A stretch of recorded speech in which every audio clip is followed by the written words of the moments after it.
Ladies and gentlemen, welcome back to Midnight Therapy. I'm your host, Kat Matthews.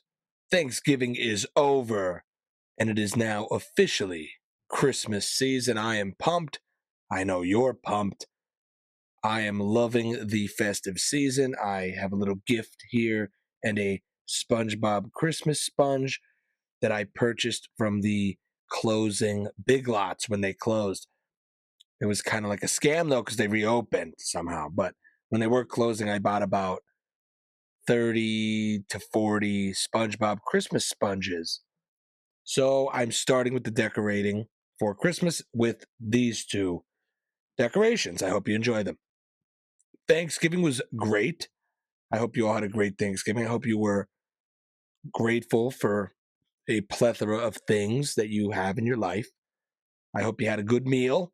Hope you had some stovetop stuffing and some cranberry sauce from a can. Those are both great dishes. Thanksgiving was quick. First Thanksgiving with the baby.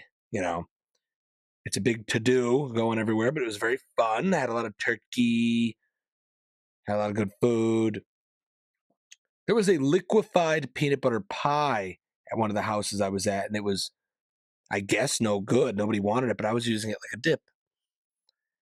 It's about making a bad situation good. That's what I strive to do in life.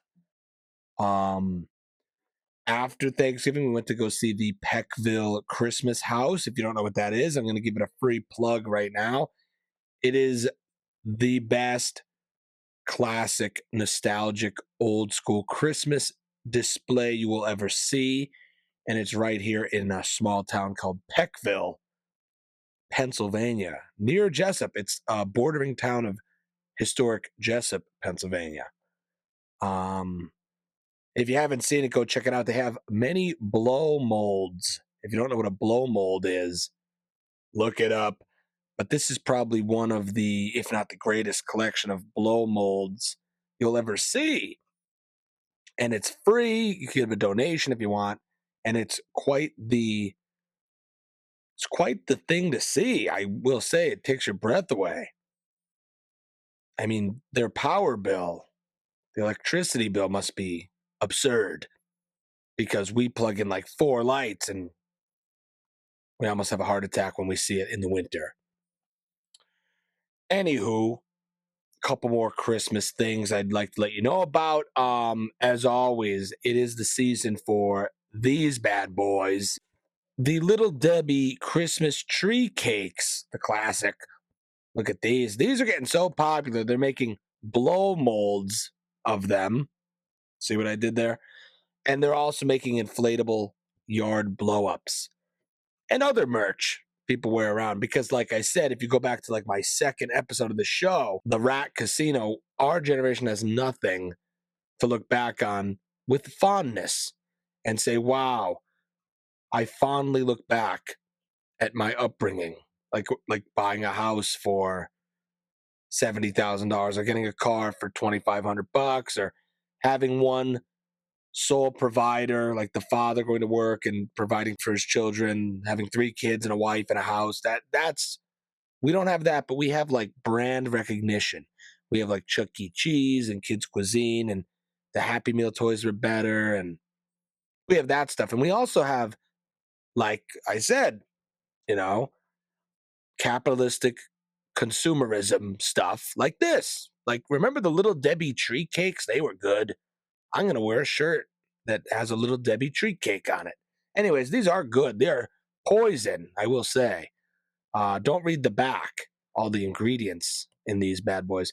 RFK would be a little pissed. The red dye is killing people. You know him. But these have a lot of bad stuff. They're like cigarettes. There's carcinogens in here, but they're delicious. So get yourself a box of these if you haven't, because they're going to fly off the shelves and you know it. Also picked up these. These are new. I got these at Aldi. You know I love Aldi. This is Grinch cereal. Don't know what it is, really. It appears to be like a green Cocoa Puff. But it's also kind of like Lucky Charms because there are heart marshmallows in there too. I know what you're wondering. Does it turn the milk green? It does not, unfortunately, but it is quite good. Grinch cereal. And this is not a paid advertisement. I'm just doing this out of the goodness of my heart. But yeah, Christmas season kicking off pretty good with these delicious poison snacks. Getting into the Christmas spirit here, it's weird when you get old, at least if you're like me, you get older, you start noticing things you never really noticed. I was at the Peckville Christmas House. I saw the nativity scene. I saw the three wise men. I keep hearing about the three wise men. You know, you hear the songs, and I mean, I went, I don't know, almost 30 years of my life never really thinking any further about the three wise men than three men came and brought the gifts, to the baby Jesus in the manger. Never really thought about it, but today I was like, you know what? I want to look a little deeper into the three wise men. And I went down the rabbit hole, everyone. So I'm going to share some of this stuff. Some of you may know this, but if not, well, here you go. That's why this show is, you know, America's favorite show. Maybe one day. Anywho, the three wise men, they're called Magi.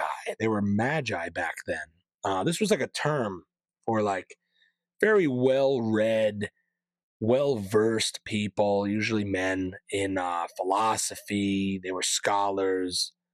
They were good with medicine and naturopathic healing and math and philosophy and all that good stuff. They were very well read of a vast array of topics and writings from different cultures. This is pretty cool. Um, Most likely from the East, whatever that means. I would say most likely Persia, Arabia, Babylon back then. They don't really know. They don't have these guys' names. They don't really know. There might have been more. We know that three of them brought gifts. There may have been more of them though.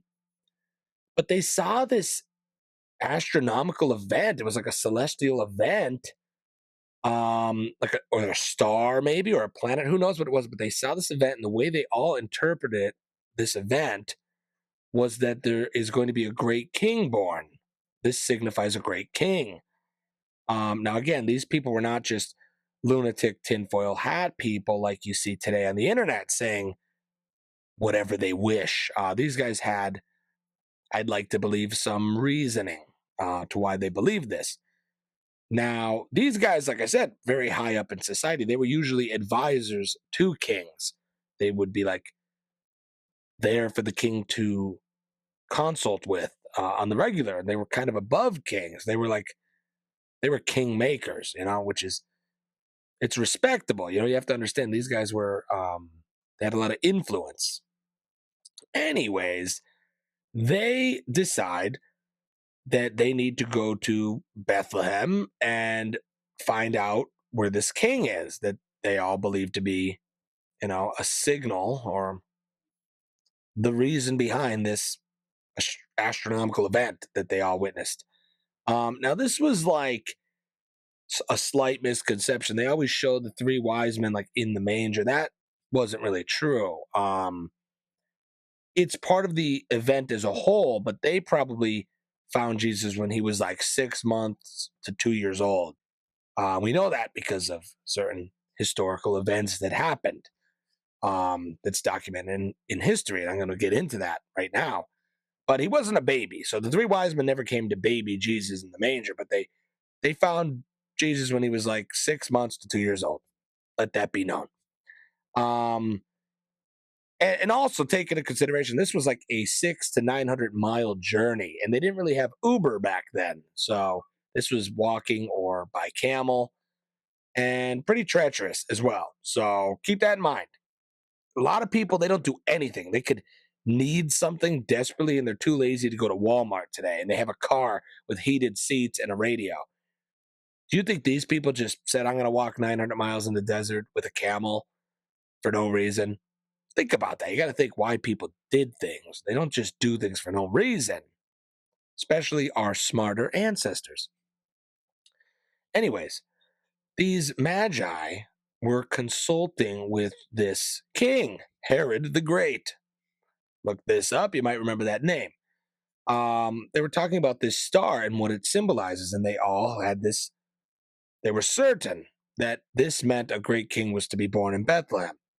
Now, Herod the Great, he felt this was a threat. It was a rival king. He didn't want that. And he cared so much about being dethroned by a better king. And he believed so much in these council of Magi that he ordered all boys, baby boys, 2 and under to be killed.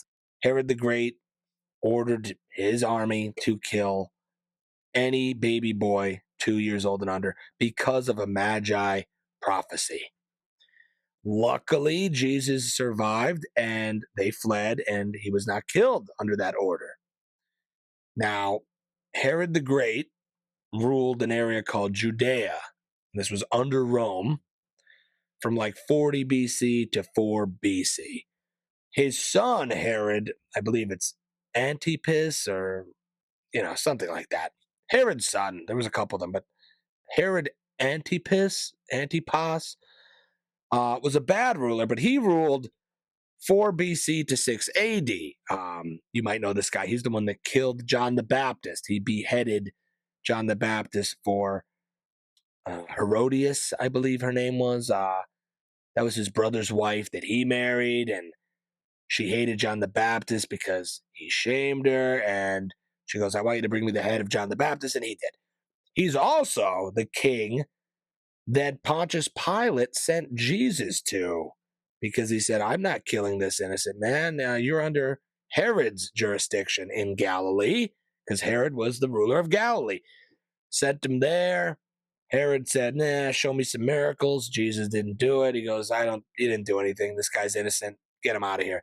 Went back to the Jewish Pharisees, who were the ones that wanted Christ killed originally, and ultimately forced the Romans, Pontius Pilate, to do the crucifixion. You know the story. But anyways, how ironic is it that the son that spared Jesus, his father, ordered this execution of 2-year-old boys and under, all for his son just to spare him 30-some years later. Pretty interesting. This is very odd stuff. Why did these 3 wise men, we just call them 3 wise men. Now you know the backstory of why they were wise men and how credible they were, at least by people at the time. And why did they all get this same vision? And why did they go on that journey to bring gifts to this king that was born in Bethlehem? This prophecy that they all felt, even the shepherds that you see in the little manger scene, they were told by like angels, allegedly, to go see this king that was born, the King of Kings, the Lamb of God. And he's just in a manger. And you're like, what? This is the King of Kings? But it seems like these 3 wise men of the Magi understood that. Kind of odd. But that's where my brain went. I was like, this is interesting. I never really thought about these 3 figures before. They brought the frankincense, the myrrh, and the gold because they thought they were, they knew they were going to see a king. And you say that all the time, and you sing the songs, but did you ever really think about the story? Very interesting to me. Let me know what you think if you have any thoughts on that. But there's your little history lesson. So you get everything on this show. You get everything. Now, again, I am not a biblical scholar. I'm not a journalist. I'm just a cowboy in the basement. So I don't know if everything's perfect. And of course, my delivery is a little gruff. But hey, it's the best show on the internet. It's the best kept secret on the internet right here. So with that being said, now we're moving on to current events. 3-Eye Atlas. I'm so sick of hearing about 3-Eye Atlas. I'm being honest. I think we've all been had. I think we've been duped. I think it was a rock. I don't even know if there was a rock. They might have just made up that there was a rock. But the amount of news stories and videos and content that people have created about this rock that isn't even going to come near us is crazy. And it's that simple. You just tell people there's aliens, and they will devote many hours of their day looking up people's speculation about a space turd. Very interesting, though. Sick of that. It reminds me of the Curse of Oak Island. And if you don't know what that show is, it was a History Channel show where these group of men look for treasure from the Knights Templar on an island. And it's been on for 10 years, 10 seasons, and they found literally nothing. But the suspenseful music and the narration and the graphics make you watch. You could just keep watching. Older guys I know, they go from Fox News, Oak Island, back to Fox News, repeat. That's their whole day. They can tell you everything about the Knights Templar and that island, even though they found nothing. They found dirt and this little piece of metal once and some wood. And it's been on for 10 years. What are we doing wrong? Anyways, I'm not getting excited over 3i Atlas. I don't even think it might be Blue Beam, but you're giving it too much credit. It's probably just actually a space turd that we all were distracted by while they did something nefarious in another country. You know, that's reality. While the elites go on their rendezvous while we're staring at the TV, worshiping a rock. You know, because that's all people have. You know, that's all people have anymore. Their only hope for a lot of people, including some people I know, and maybe even me at times, is that an alien or something comes and we don't have to pay our taxes anymore and our debt goes away. That's kind of our only hope, is that like this crazy event happens. So maybe that's why people do it. It's hope. It's not, obsessive conspiracy thinking. It's actually hope. Just another perspective for you. Let's get into the elephant in the room here. There were 2 National Guard members shot in Washington, D.C. at the Capitol in the United States of America. Kind of crazy. Let's get into this. This was a 29-year-old Afghan national. I'm going to try to pronounce his name now.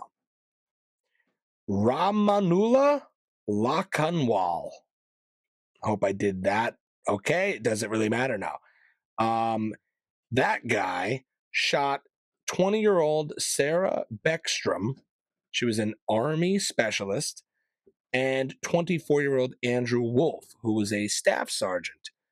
Unfortunately, Sarah has died, and Andrew is in critical condition. This man used a .357 Magnum to do the shooting, and this was, I don't know, right down the street from the White House. So let's keep that in mind. Now, what does this mean? I talked about this last episode, that this is not good, that there's going to be a lot of nefarious planning going on with these corrupt elites. And I think a lot of it is this greater police presence or military presence in the cities. Like I said, people don't like that. And a lot of people feel intimidated by it. You also have a lot of people that despise this country and everything it represents and law and order of this country. And I think some of the people in charge were sort of waiting for an event like this to happen, as bad as this sounds. Now, I don't want to say they knew exactly what was going to happen, but I think they knew that tensions would, become heightened, and maybe there would be some political backlash or protesting or riots. But I don't know if they foresaw, somebody from Afghanistan shooting anyone, especially not members of the National Guard in Washington, D.C., right by the White House. That's a pretty big no-no. So now, obviously, Trump is, responding in a chess-like fashion. He now has leverage. He could easily call out the 2021 botched Afghan withdrawal under Biden that was sloppy and dangerous, and we left a ton of equipment over there, and we abandoned a lot of good people and left them vulnerable to terrorists that quickly took over their area. And what can I say? You could go back and look up your history on that, but it was a mess. And a lot of those people were refugees, and they came here because they had nowhere to go. They were packed on planes like sardines, and many of them were so desperate to get out of that country, they were clinging to the wheels of the plane while the plane took off, and they fell to their death, and no one talks about that. But I saw it with my own two eyes, and you did too. You just probably just forgot. It's fine. I'm here to remind you. But on those planes of people packed like sardines, they might have been this guy, might have been this Ramanula. Ramen Noodle. Did I just say that? Ramen Noodle? Ramanula. It was his name. He might have been on this plane. He might have been on one of those planes and came over here, little to no vetting. And they said, all right, have fun in America, in the West. Even though we, didn't do too great over in your country, you have no reason to be mad at us, right? We didn't leave any of your family members, did we? Who cares? Anyways, go get a Dunkin'. And you expect that guy to just be cool with this country? Of course not. Of course not. And now we're realizing that not everybody is just coming over here with their wife and kids, trying to find work, fleeing a hostile environment, looking for a better life. Not everyone's going to throw on a Mickey Mouse sweatshirt and get a Starbucks and enjoy their life and just assimilate. It's not going to happen. And there's a lot of people here that have no intentions of doing that. And now you're starting to see. Now you're starting to understand. And the government's starting to understand. And the civilians are starting to understand. And the National Guard is starting to understand. And it's tragic because you could point fingers all day, but those two people, I could tell you, never thought they were going to die that day, in their own country guarding the Capitol. It's very, very unfortunate. Don't forget it. This is a tragedy. Now, Trump's response is where you will see a politician use leverage. Now, is his response justified? Up to you. I'm just a cowboy in the basement. He called this an act of terror, which is fair.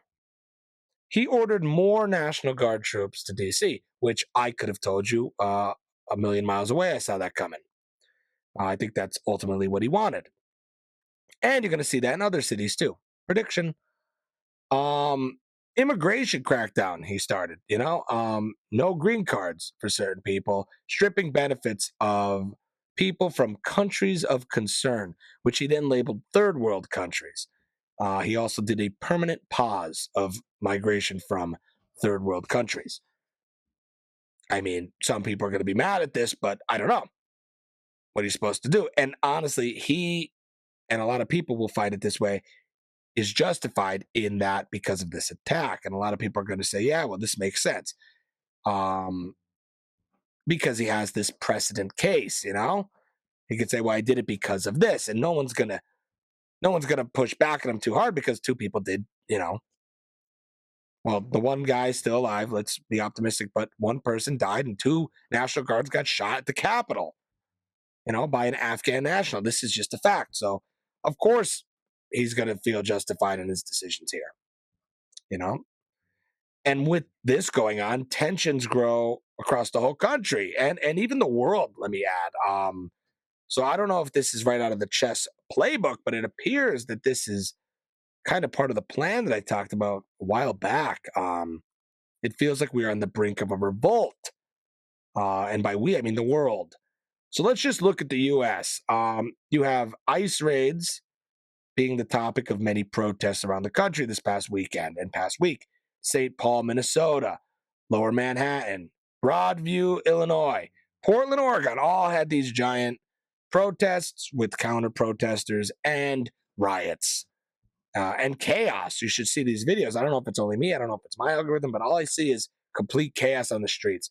And because we live in the age of social media and iPhone cameras, you could see it from every different angle. There's no hiding this. You could see everything going on. It's crazy. And there's no shortage of people filming it and posting it to the internet. So if you choose to ignore it, that's on you. But I'm seeing it in the world. You have the UK, Britain, and Ireland, giant anti-immigration protests.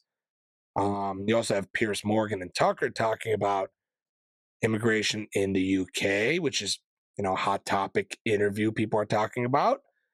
Some interesting parts of that interview, but anywho, Italy is having these protests for Gaza. Like, it's crazy. The whole world seems to be in a revolutionary spirit, kind of like the last century. A lot of clashes of different ideas. Trump continues to mock these reporters too, which isn't good. And you see all these protesters, and it's like fascism, anti-fascism. Trump's kind of living up to the fascist thing a little, which is not helping his case. Um, he's kind of doing that thing where he's like disrespectful to the media, and he's primarying people and making people drop out, like Marjorie Taylor Greene, and he wants this big arch, this triumph arch, and this gold ballroom, and he's being nicey nice with these dictator type people. Like, it's not looking good, you know? It doesn't look good when he calls the reporter piggy and says, "Are you stupid?" and things like that. You know, I don't know. What do I know though? All I know is there's some dystopian shit going on. This report came out. There's like new transparency policies on X, formerly known as Twitter, where you could see where the pages that you follow are located. And a lot of these right wing MAGA pages were from like different countries. Did you see that? They're like located in like Nigeria or India, Asia, and like Thailand and shit. Like, it's like Trump is the greatest president of all time. Like, every day they post that shit, and they're from like Thailand. I mean, that's not good, right? That's not grassroots. That's not organic. Seems disingenuous. But the weirdest one was the Department of Homeland Security, page on X. I saw a report that that one was based in Tel Aviv, Israel. Not good. Those are that page is the one posting these ICE recruitment ads and memes and like dystopian propaganda, like alligator Alcatraz AI generated images of alligators eating people, and it says join ICE today. Like, that's in Israel. That page. What do you say about that? And then you'll like check and like, well, that was debunked. We can't prove that it was definitively from Israel. It's like, what? What? That's what it said. You did the transparency thing, and we looked, and it's like, well, it's not confirmed. Okay, but all the other ones are confirmed. Okay, it's a little odd. If you don't know what I'm talking about with those Department of Homeland Defense propaganda posters, look them up. They're a little weird. Funny if you're 15, but a little weird. Same humor as Quiet Piggy. Same type of humor, which is who they're probably appealing to. The next generation of the right, which is the young men. That's who they want, So doing these memes and such probably appeal. Like, it's funny, see? Piggy. Seems like everything's fake anymore. Who's this guy? Sean Duffy. He's like the transportation secretary. He's like putting out messages saying, I want people to dress better on airplanes. I mean, this is like right out of Nazi propaganda. Like, it is kind of odd. Like, you need to start dressing better on airlines. And he said, like, the golden age of travel starts with you. You see what I'm saying? It should be a little off-putting, you know. I think they're prepping everybody for something. There's talk of a bank collapse. Um, and this is like the full repeat of last century. If you don't understand that's what's happening. Trump's inner circles appears to be falling apart a bit. Cash Patel, who knows what's going on? Apparently he's like misusing funds to hang out with his girlfriend, who said she was a country star sensation, but she's most certainly not. Not even going to get into that. It's not worth my time. But if you want, some humor, you could look that situation up with good old Cash Patel. A lot going on. Had to report it. You could let that all sink in. Not a lot of it seems good. This doesn't seem good at all. Rest in peace, those two National Guardsmen. That is a tragedy, but I do think that will be an event that is heard around the world and the start of something new that I don't think is going to pan out well for the world. And I think other countries are watching. Now, I think other countries, like last century, are going to find unity in, let's say, some bad ideas because they're going to be pushed by some very powerful voices, if you catch my drift. Right or wrong, that's up to you, the people, to decide. But now that Thanksgiving is over and Christmas is here, I want you to remember that you should enjoy Christmas and enjoy this season. Get yourself some Little Debbie tree cakes and some Grinch cereal, and maybe take a rest from the news. Maybe just enjoy life. Think about Scrooge. Think about him. He was working all day his whole life, and he saved all his money and never spent it. He had no spirit, and it took three ghosts to visit him to change his ways. The ghosts might not come, guys. Um, you might not get a magical, fantastic journey of recapping your whole life and your present and your future so that you repent and become a better person. That might not happen to you. You got to kind of imagine that yourself and just do that on your own. So many people will watch A Christmas Carol or read it and they'll go, wow, what a beautiful story. And they'll never change anything in their own life. They won't reach out to anyone. They won't apologize. I'm saying let's do that because that's kind of what matters. The people around you, all these big things that are out of our control. It's fun to talk about. It's fun to turn on Cat Matthews Midnight Therapy and listen to a great take about it, if I must say.